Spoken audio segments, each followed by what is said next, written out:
रावण को लंका किसने दी थी? बैरागी ही ले तो दी थी।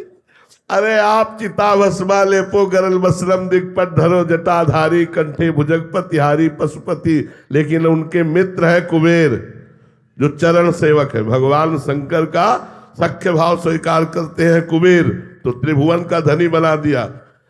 कई बार कैलाश को उठाकर अपनी भुजाओं से भगवान शिव को प्रसन्न कर लिया, तो लंका प्रदान कर दी, पूरी सोने की थी, पूरी ईंट नहीं लगी हुई थी, केवल स्वर्णमयी लंका थी।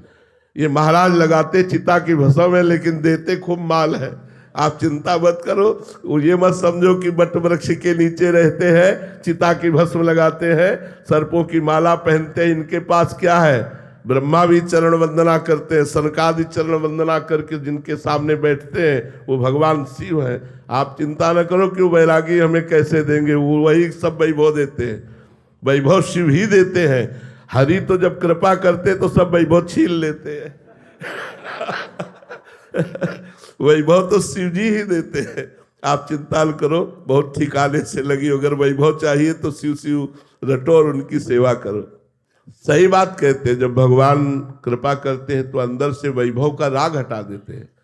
वैभव तो बना रहे लेकिन वैभव का राग नष्ट हो जाता है। हरि जब कृपा करते हैं तो वैभव का राग नष्ट कर देते हैं जो बंधन कारक है।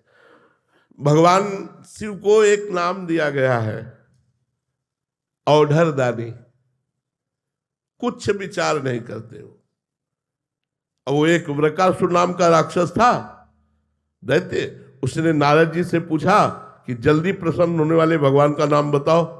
उनका भगवान शंकर, क्योंकि एक नाम आशुतोष है, आशुतोष माने शीघ्र प्रसन्न होने वाले।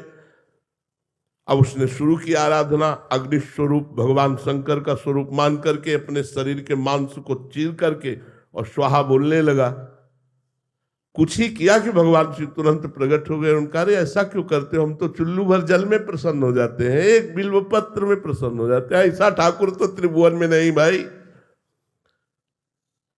आप देख लो, सब जगह सेव संतरा अंगूर चढ़ते, महाराज के ऊपर धतूर फल चढ़ता है, धतूर का फल चढ़ता है, अकौड़े का फूल, जो किसी के काम में लाए वो भगवान शिव ले रहे। भगवान शिव बहुत जल्दी प्रसन्न होने वाले, तो उन्होंने कहा तू इतना कष्ट क्यों कर रहा है, मैं तो इतने से प्रसन्न हूं, वरदान मांग। उसने कहा मैं जिसके ऊपर हाथ रख दूं वो भस्म हो जाए।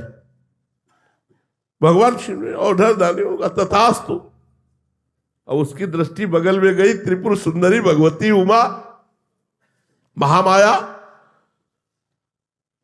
उसने सोचा पहले बाबा के ऊपर हाथ रख के देखे, जिन्होंने हमको वरदान दिया उन्हीं के ऊपर हाथ, और उसकी दृष्टि बदल गई जगदम्बा के प्रति। और भगवान शिव के ऊपर हाथ रखने के लिए चला। भगवान शिव भागे, अपने ही वरदान से आप भागे। अब वो पीछे वृकासुर लगा जिसे भस्मासुर कहते हैं, और आगे भगवान शंकर।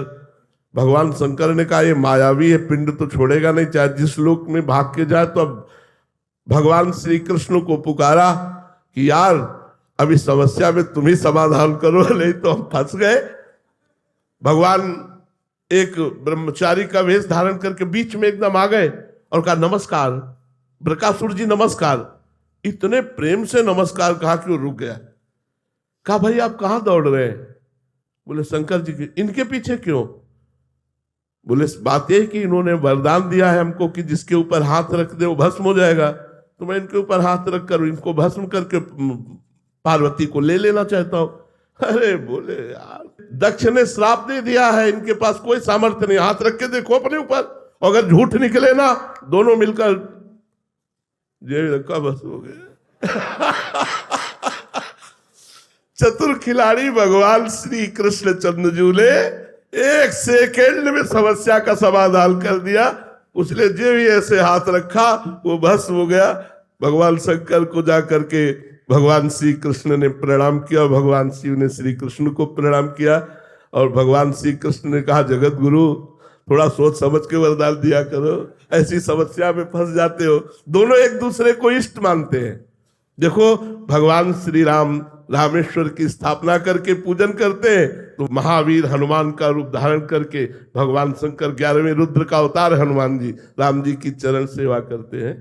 तो दोनों परम दानी परम उदार हैं। पर भगवान श्री हरि जब कृपा करते हैं तो संसार का राग हटा करके अपने प्रेम को प्रदान कर देते हैं, और भगवान शिव से जो मांगे वो प्रदान कर देते हैं। औढर दानी है।